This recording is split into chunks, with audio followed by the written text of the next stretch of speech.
د یو داسې څه په تکل راوتلي یو چې د خپل ځان دفاع نشي کولی، د خپل ځان د ژغورنې لپاره نشي لاس په کار کېدلی، مګر که چیرته لږ هم تخریبیږي په مستقیم ډول سره موږ یعنی انسانان تخریبوي او تباه کوي. انسانان نه یوازې د توپک، جګړو، چاودنې، وژنې او نورو ښکار کېدلی شي، بلکې تر دې لوی خطر چې شتمن او غریب نه ګوري، ښه او بد نه ګوري، هغه ناپاکه چاپېریال دی. 1914 جولای 28 لومړی نړیوال جنګ.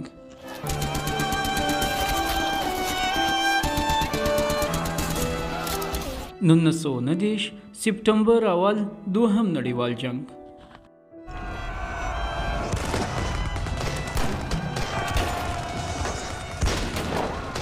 1984 دسمبر 2 او 3 ورځ د بوپال ناورین.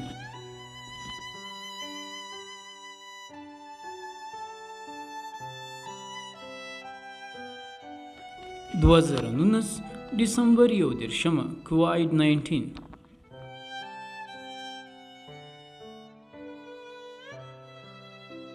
د بشر په تاریخ کې دې ته ورته نورې په لسګونو او سلګونو لوی محیطي زیانونه رامنځته شوي دي چې د ټولنو او ټولو وګړو ته په مساوي ډول سره زیان رسوي.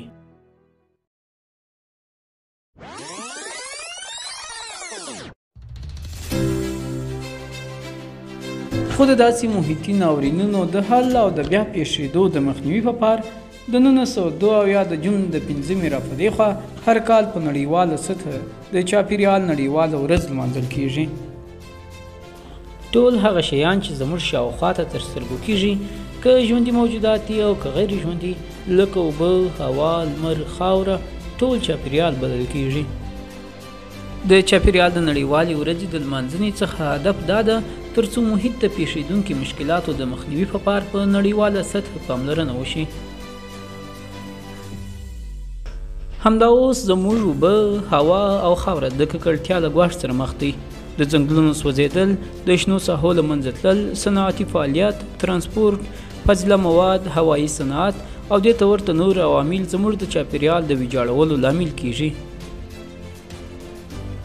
چاپېریال ساتونکي او پوهان د نن ورځې د نویو ستونزو په لیدلو سره لکه د اوزون په طبقه کې د سوریو پیدا کېدل، په انسانانو کې د یو شمېر نویو ناروغیو رامنځته کېدل او همدارنګه د قطبي یخونو په ویل کېدو سره دې نتیجې ته رسېدلي دي چې که چېرته د چاپېریال سره مناسب او سالم چلند ونه شي، نو په راتلونکي وخت کې به د انسانانو لپاره ژوند ستونزمن شي. چاپېریال ته د دې مشکلاتو د پیښېدو په پار د چاپېریال ساتنې نړیواله ورځ د ملګرو ملتونو د چاپېریال ساتنې د پروګرام پر مټ لمانځل کیږي او د دې ورځې د لمانځنو څخه اساسي هدف انسانانو ته په نړیواله کچه د چاپېریال ساتنې په هکله عامه پوهاوی ورکول دي. د چاپېریال دواړه اړخونه، فزیکي چې غیر ژوندي موجودات احتوا کوي، بیولوژیکي چې ژوندي موجودات احتوا کوي، د چاپېریال د زیانونو اساسي ټارګټ ګرځي. چاپېریال چې له څلورو مهمو عناصرو څخه جوړ شوی دی او په دوی کې نامناسب تغییر په اصل کې مشکل تغییر کول دي، عبارت دی له اتموسفیر، هایدروسفیر، لیتوسفیر او بایوسفیر څخه. اتموسفیر د غازونو هغه طبقه ده چې د ځمکې سطحه یې راچاپېره کړې ده، د انساني ژوند لپاره ډیر مهم دي. دا طبقه له اکسیجن، نایتروجن، کاربن ډای اکساید او ارګون څخه جوړه شوې ده. هایدروسفیر د ځمکې اوبه لرونکې برخه ده چې بحرونه او سیندونه پکې شامل دي. د ځمکې د سطحې له 4/3 برخه نیولې ده. لیتوسفیر د ځمکې پاسنی پوړ یا پټوکي ته ویل کیږي چې 100 کیلومتره پورې ژوروالی لري، منرالونه او انرژي بډایه منابع لري. بایوسفیر د چاپېریال هغه برخه ده چې ژوندي موجودات تشکیلوي لکه حیوانات او نباتات. مناسب او غوره چاپېریال هغه وخت رامنځته کېدلی شي کومه چې ایکوسیستم له خطر څخه وتی وي.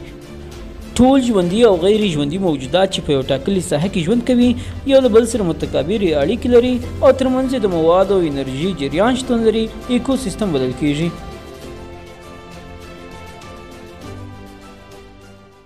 چاپېریال زموږ لپاره یو الهي امانت او تلپاتې میراث دی، نو موږ باید له دې تلپاتې میراث څخه په سمه توګه ساتنه وکړو او دغه الهي امانت راتلونکي نسل ته سالم پرېږدو، ځکه ټول ژوندي موجودات خپلې ټولې اړتیاوې له طبیعت څخه لاسته راوړي: هوا، اوبه، ځمکه او ټولې طبیعي زیرمې الهي شتمني ده چې الله تعالی موږ ته په وړیا توګه د استفادې وړ ګرځولې دی.